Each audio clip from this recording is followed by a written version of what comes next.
بسم اللہ الرحمن الرحیم نحمدہ ونصلی علی رسولہ الکریم اما بعد۔ ہندوستان کی جنگ آزادی میں مسلمانوں کا کردار تاریخ میں ایک سنہرے باب کی حیثیت رکھتا ہے۔ یہ مسلمانوں کی حب الوطنی، جوش ولولہ اور ایثار و قربانی کی لافانی داستان ہے۔ تقریباً ایک صدی تک چلنے والی تحریک آزادی میں مسلمانوں نے ایک بے مثال کردار ادا کیا اور مادر وطن کے انگریزوں کے پنجۂ غلامی سے آزاد کرانے کے لیے نہ صرف قابل بیان اذیت برداشت کی بلکہ جان و مال کی عظیم قربانیاں دینے سے بھی باز نہیں آئے۔ ہندوستان میں موجود مسلمانوں اور ہندوؤں کے درمیان مضبوط اتحاد کو توڑنے اور نفرتوں کے خلیج وسیع کرنے کا سبب نکل آیا۔ مذہبی جنونیوں اور فسطائی قوتوں نے اس صورتحال کا بھرپور ناجائز فائدہ اٹھایا۔ تاریخ کو یک طرفہ، فرقہ وارانہ اور غیر متناسفانہ انداز میں لکھنے کی مہم چلائی گئی، جس کی وجہ سے ملک کا سیکولر فریم ورک تباہ و برباد ہو گیا۔ اس طرح سے ملک کے لیے مسلمانوں کی قربانیوں پر پردہ ڈالتے ہوئے انہیں ملک کے وفاداروں کے بجائے ملک کے غداروں کی صورتحال میں دنیا کے سامنے پیش کرنے میں کوئی کسر نہیں چھوڑی گئی۔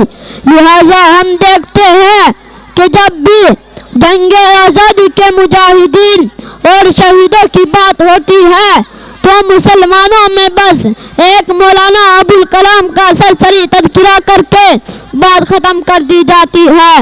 واقعہ جنگ آزادی کی تاریخ کو فرقہ وارانہ رنگ دینے والوں نے مسلم انقلابی شاعروں اور مصنفین کے کنٹریبیوشن کو جان بوجھ کر نظر انداز کر دیا، جس کا لازمی نتیجہ یہ ہے کہ آج کی نسل اس پہلو سے بالکل لا علم ہے اور منفی پروپیگنڈا کی وجہ سے ہندوؤں اور مسلمانوں کے درمیان پائی جانے والی خلیج آئے دن وسیع ہوتی جا رہی ہے۔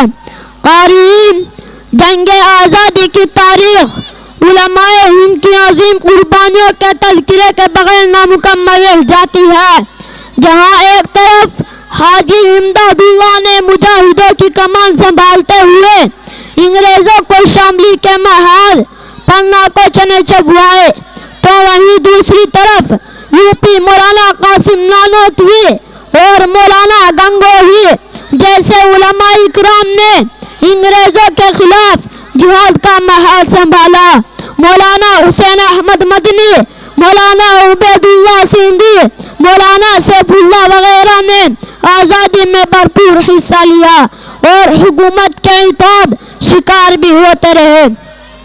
قارئین، ان تمام قربانیوں کے باوجود آج ہم آزاد ہوتے ہوئے بھی آزاد نہیں۔ ہمیں اپنے ہی ملک میں چین و سکون سے جینے نہیں دیا جاتا۔ کہا جاتا ہے کہ انہیں پاکستان بھیج دیا جائے۔ ہندوستان کو آزاد کرانے میں جتنی قربانیاں مسلمانوں نے دی اتنا کسی قوم نے نہیں دی، اوپر سے ہمیں ہی غدار کہا جاتا ہے۔ قارئین، میں اپنی بات کو زیادہ طویل نہ کرتے ہوئے اس شعر پر ختم کرتا ہوں کہ جب گلستہ کو خو کی ضرورت پڑی، جب گلستہ کو خو کی ضرورت پڑی، سب سے پہلے ہی گردن ہماری کٹی۔ پھر بھی کہتے ہیں ہم سے اہل چمن، پھر بھی کہتے ہیں ہم سے اہل چمن، یہ چمن ہے ہمارا تمہارا نہیں، وما علینا الا البلاغ۔